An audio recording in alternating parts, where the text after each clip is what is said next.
What is it like to attend an inauguration in person? It's an all-day party, but let me tell you, it's also a lot of standing around and waiting. You gotta like to be with people. We're gonna talk about it. This is The Brief. I'm Ann Ahern. The presidential inauguration includes the swearing-in ceremony, big parade down Pennsylvania Avenue, and then that evening, parties. They like to call them inaugural balls. The first inauguration I covered was in 1989. I was a reporter in Atlanta, and the inauguration was for George H.W. Bush and Dan Quayle. It happened, I had seats just below the president delivering his remarks. I was seated next to one of the speech writers. It was so interesting because as he was delivering his speech, that speechwriter was mouthing the words with no notes in front of her. We knew who wrote the speech, for sure. All right, what were some of the big remarks of the day? He said, let me check my notes though. He said, this is George H.W. Bush. Some see leadership as high drama, but I see history as a book with many pages. From the parade, wait, I've got pictures. Let me show you. Can you see them? Okay, here I was, 1989. That was the parade down Pennsylvania Avenue. Can you tell? It's always kind of cold in D.C. And D.C. isn't exactly Chicago, but it still can be cold. And from there, the big inaugural balls in the evening. Oh, yeah, as a reporter, we dressed up too. And let me tell you, yeah, we kind of liked it. It was fun. You know, we put on our best clothes. We did our stand-ups among the people at the ball. The one that I attended happened to be Dan Quayle and Marilyn. There they were doing their dance. And yes, there is always a big crowd. We were at the Georgia Ball. That meant all of those who came from Georgia came to this one big party, and then who stopped by? That night it wasn't President Bush. Instead, it was the vice president. Nonetheless, it was a great party for all to enjoy. Fast forward to the next inaugurations I covered. That was for Barack Obama in 2009. But let's take a look. We found the video of being there in person. The party is far from over. Tonight, it's off to the inaugural balls. In 2013. Who gets the primo seats up front? The wives and husbands of the congressmen. And of course, Obama being an adopted son of Chicago, plenty of people were in Washington, D.C. to see it in person, to celebrate. It was really a huge deal. We, Carol Maureen and I, were a team covering the inaugurations and had to be there super early, 4 hours before the swearing in. Yes, I know it does seem like, oh, they just show up at the last minute and we get this perfect seat. It doesn't work that way. We were freezing, we were out there early, and we loved every minute of it, being there to see history happen in person. In 2009, President Obama's speech focused on personal responsibility. At these moments, America has carried on not simply because of the skill or vision of those in high office, but because we, the people, have remained faithful to the ideals of our forebears and true to our founding documents.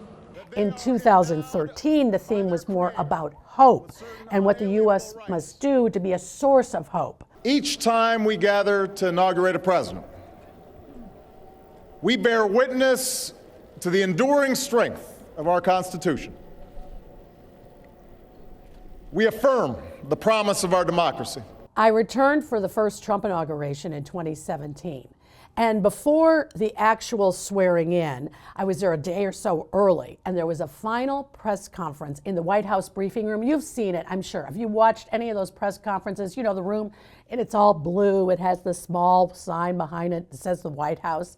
Well, there was one last press conference that President Obama was going to deliver, and I found my way there. I wanted to be there.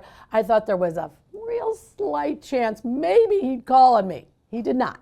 Of course not. But I was in the room. We were packed like sardines. I couldn't have even fallen over if I wanted to. There were so many people in the room. And his last question that he took at his last press conference as president was to a Chicago Tribune reporter. So Chicago did get a little love. And that question was about how did he explain the Trump presidency to his daughters. They were disappointed. But what we've also tried to teach them is resilience, and we've tried to teach them hope and that the only thing that is the end of the world is the end of the world?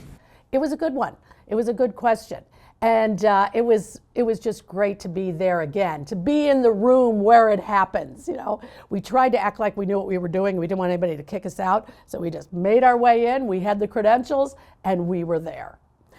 As for that first Trump inauguration, yes, it was the same as all the others of being cold and a lot of people there, maybe not so many people as he said. That's when the first disagreement started with the press. He said he had more people at his inauguration than Obama. I was at both of them. He did not have more people. He did have a lot, but there just weren't as many. That day also, he had a darker vision in his speech. After he delivered his first remarks as the new president, there were a lot of folks who thought, oh gosh, this is not usually a president delivers hope. But instead, President Trump talked about what a dark place America was in. For too long, a small group in our nation's capital has reaped the rewards of government while the people have borne the cost. Washington flourished, but the people did not share in its wealth. He also saw himself as the big outsider, having never been elected to office before. In fact, one of his big lines from his speech was, "I will fight for you with every breath in my body." It wasn't all celebration at Trump's first inauguration. In fact, there were some break-ins, there was some looting, there was a limo on fire. It was edgy that day. It wasn't all celebratory. A few days after the Trump inauguration, there was a women's march, not just in D.C., that's the one that I saw, and it was a big march, unexpected, but also in other major cities all across the country, as well as in Chicago. People just started turning out that day. Upset, it was the year, of course, that Hillary Clinton did not win, and they, of course, wanted to have their voice said. It was something to see. Especially so close to the new president taking office. Inaugurations, they are usually celebratory. It's a turning of the page. Those who attend, besides the elected officials and reporters, they're usually supporters of the president. Many of the big parties are paid by corporate sponsors, but you can get a ticket and just go. It is a chance to witness history, and if you've never been to inauguration, you might like to do so. In fact, we want to hear. If you have been at an inauguration, please let us know in the comments. And if you're still looking for a ticket, contact your congressman. They have the tickets. They are free. Of course, you're going to need a hotel room. You're going to need a place to stay. You're going to need to get there. But there are tickets if you check. Find out. Let me know. I'd love to hear your experience. That's The Brief. Thanks for checking in.